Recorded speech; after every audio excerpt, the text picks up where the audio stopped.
Bonsoir Auriel. Bonsoir. On est ravis de t'avoir ce soir à l'émission. Je suis ravie de participer. Avec Léa qui représente Transculture, l'émission Transculture. Et donc moi c'est pour Pluriel Gay de Radio Pluriel. Auriel, je te laisse te présenter. Alors on va dire quand même que tu es très partie prenante du centre LGBTI+, de Lyon. Eh bien oui, puisque je suis salariée au centre LGBTI+, Lyon. Je suis coordinatrice polyvalente, mais je suis surtout chargée de l'accueil des bénévoles et aussi, je suis chargée du parcours des bénévoles et de l'accueil en général et de l'écoute aussi sur le centre. D'accord. Et donc ta fonction consiste en quoi exactement ? Tu fais aussi par exemple le lien entre les associations et le centre, parce qu'on peut rappeler quand même que le centre c'est une maison collective en fait. Oui, c'est une fédération d'associations.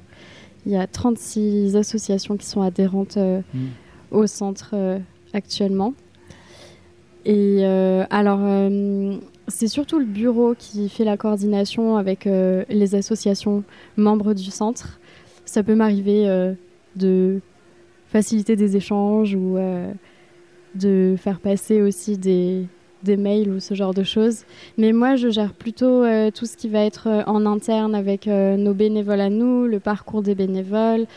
J'ai aussi certaines missions sur des commissions précises du centre, comme je pense à la commission FLINTA. Si je rappelle l'acronyme FLINTA, c'est femmes, lesbiennes, intersexes, non-binaires, trans et agenres. Et c'est plutôt une commission en non-mixité, mais ça nous arrive aussi de faire des événements ouverts. Et d'ailleurs, on en a un le 6 juin avec Transculture. Ouais, exactement. Donc au centre LGBT. Ouais. C'est ça, donc c'est vendredi soir à partir de 19h30. Oui, c'est ça, ouverture des portes avec à Naomi, 19h. Qu'on embrasse aussi. Et on a de la chance de pouvoir faire cet événement, c'est trop chouette. En tout cas, j'ai senti Naomi très intéressée pour cet événement et j'avoue c'est une très très belle personne que j'avais eu notamment l'occasion d'interviewer lors de l'émission Transculture du 26 avril. Et voilà, Naomi, en fait, elle va participer au concours de Miss Queen Trans World à travers son île natale, du coup, l'île de la Réunion. Et donc, normalement, elle devait peut-être venir ce soir, d'ailleurs. Mais... Ok. Et toi, du coup, ça fait combien de temps que tu es salariée au centre, maintenant ? Depuis le mois de décembre. Donc, c'est assez récent. Et comme le centre a été en restructuration...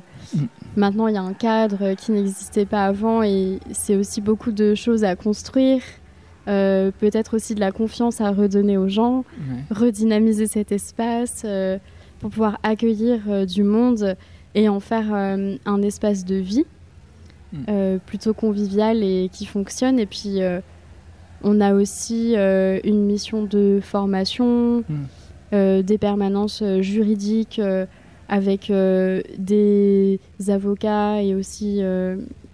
on a plusieurs juristes, on a des notaires aussi. Et les permanences, c'est les mardis soirs, c'est gratuit. Ça, c'est une aussi des missions qu'on a mis sur le centre, mais il y a les permanences aussi d'accueil et d'écoute. On fait ça 3 fois par semaine, les mardis, les mercredis et les vendredis. Et sur ces temps-là, on a aussi vocation à ouvrir le centre juste aussi en espace de convivialité pour venir boire un café, discuter, rencontrer du monde, passer par la bibliothèque. Oui, rappelez qu'il y a une bibliothèque au centre, effectivement, centre LGBTI+. Donc le centre est ouvert plus fréquemment maintenant. Plus fréquemment.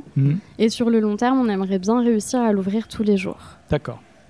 Et là, c'est aussi un travail qu'on fait et qu'on a d'avoir plus de bénévoles pour pouvoir ouvrir le centre plus souvent et notamment tous les jours. Pour l'instant, c'est surtout mardi, mercredi et vendredi. Tous les jours plus l'après-midi ou alors tous les jours matin, après-midi ? Pour l'instant, ça serait surtout les après-midi et en soirée. On a beaucoup d'événements. On a un peu commencé aussi à redynamiser le centre par les événements. Et ça fonctionne plutôt bien sur les événements, on est souvent complet. Mais maintenant, c'est aussi dire, on fait pas que ça. Le centre, c'est pas que ça, c'est aussi la bibliothèque, comme on a dit, où on a des nouveaux ouvrages, où on essaye aussi de mettre en place un café littéraire. Donc ça devrait arriver bientôt. Et aussi, on a un chargé de formation qui est aussi salarié sur le centre. On propose des formations aussi en externe, donc pour les entreprises, mais aussi pour les institutions qui le souhaiteraient. On a aussi un coordinateur santé qui vient d'arriver, donc ça c'est tout frais, et qui est chargé de prévention et qui a plein de missions de coordination de santé aussi. Et tout ça, c'est en train de se redynamiser. Et je voulais savoir comment ça s'est passé, ton intégration, ton intégration au centre, ton arrivée, tout ça, comment ça s'est fait? J'ai été très bien accueillie par l'équipe du bureau, qui, je pense, avait hâte de pouvoir déléguer certaines choses et de pouvoir aussi avoir quelqu'un qui soit là à plein temps. J'ai été très bien accueillie sur le centre. Je suis désolé, c'est juste qu'à l'extérieur, là, il y a plein de cris de supporters, je crois, comme ce soir, c'est la finale de foot. PSG a gagné. Pardon. Pardon, ça me trouble un peu. Du coup, je me posais une question, c'est au centre, il y avait une personne un peu référente d'accompagnement d'une personne qui rechercherait potentiellement un travail, pardon. C'est la fatigue aussi. Et du coup, je voulais savoir comment... je voulais savoir s'il y avait une personne un peu référente qui pouvait accompagner la personne... Quelqu'un qui serait en recherche d'emploi, par exemple? Oui, c'est ça, oui. C'est ça que je cherchais. Alors, on a une commission assistance sociale qui, pour l'instant, ne fonctionne pas. Ouais. Parce que c'est une commission qui fait partie du pôle santé et que pour l'instant on n'a pas assez de bénévoles pour fonctionner partout correctement, donc on fait les choses petit à petit. Ouais. Et c'est un espace qu'on a la volonté de monter et pour pouvoir accompagner une personne qui serait en recherche d'emploi par exemple, mais au sens large de l'assistance sociale, c'est quelque chose qu'on a envie de monter sur le centre et pour l'instant, c'est pas encore fait. D'accord. Je me posais la question pour les personnes vraiment qui n'osent pas, qui sont LGBTQIA+, et qui ont du mal à aller faire les démarches aller faire les démarches pour rechercher un travail. C'est pour ça. T'es sûr que c'est les supporters de foot, ça? Non. On est à Lyon, ici, le PSG, je pense pas que... Ouais. Non, mais je sais pas, j'entends du bruit. C'est en bas, plutôt. C'est dans la cour. Oui. Ouais. Et est-ce que, justement, tu pourrais, Auriel, nous parler des autres pôles qui existent? Il y a le pôle culture, dont je fais partie, d'ailleurs, je le précise. Oui. Mais il y a plusieurs pôles, donc comment ça se passe au centre LGBTI+. Alors, il y a 5 pôles au centre, et à l'intérieur de chaque pôle, il y a des commissions. Donc il y a le pôle accueil-écoute sur lequel il y a 2 commissions. Donc une commission accueil-écoute sur laquelle on fait des permanences. Il y a une ligne d'écoute. Ensuite on a la commission santé, on a le pôle santé sur lequel il y a 3 commissions. Donc il y a la commission assistance sociale, la commission juridique et la commission santé. Ensuite, on a le pôle culture, sur lequel il y a 3 commissions aussi. Donc, on a la commission événementielle, qui regroupe aussi bien les événements en interne sur le centre qu'en externe. On a la commission bibliothèque et la commission archives et histoire. On a le pôle formation, avec 3 commissions. Une commission sur les formations en interne, donc pour nos bénévoles. Une commission formation externe dont j'ai un petit peu parlé tout à l'heure pour par exemple les entreprises d'extérieur. Et aussi la commission IMS, c'est intervention en milieu scolaire. Pour l'instant, celle-ci, elle est en construction. On a aussi le pôle communauté, qui a 4 commissions. C'est plutôt des commissions en non-mixité. Donc on a une commission trans, inter et non-binaire, une commission FLINTA, une commission travailleuse du sexe et une commission demandeuse d'asile.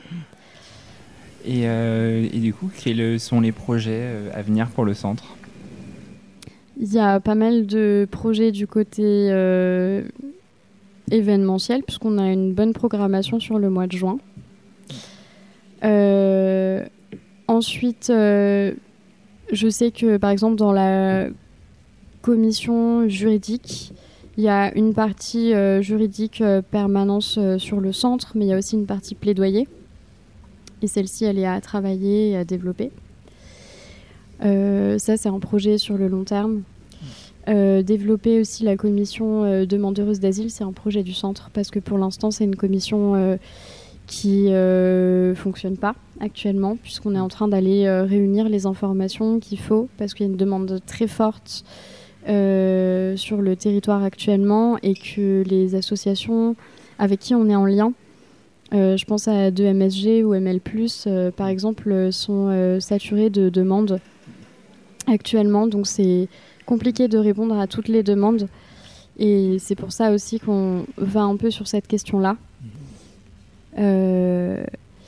Et après, les autres projets que j'ai en tête, là, ça me vient pas là comme ça tout de suite, mais je pense que demander à Emeric, ce serait pas mal, parce que lui, il est... Okay. Il doit venir nous voir tout à l'heure. Ok, ouais, super. Ouais. En tout cas, merci Ariel de ta présence. Avec plaisir. Et à très bientôt. À très bientôt. Au centre LGBTI+, Au centre où on peut LGBTI+. te retrouver. Et n'oubliez pas, ce vendredi, à l'événement avec Naomi pour la soirée. Flinta Pride. Ouais. La Flinta Pride, c'est le 6 Oui. 6 juin dans la soirée. C'est une soirée dédiée Flinta, mais qui est ouverte à tout le monde. Très bien. Exactement. Merci. Merci. Merci à toi.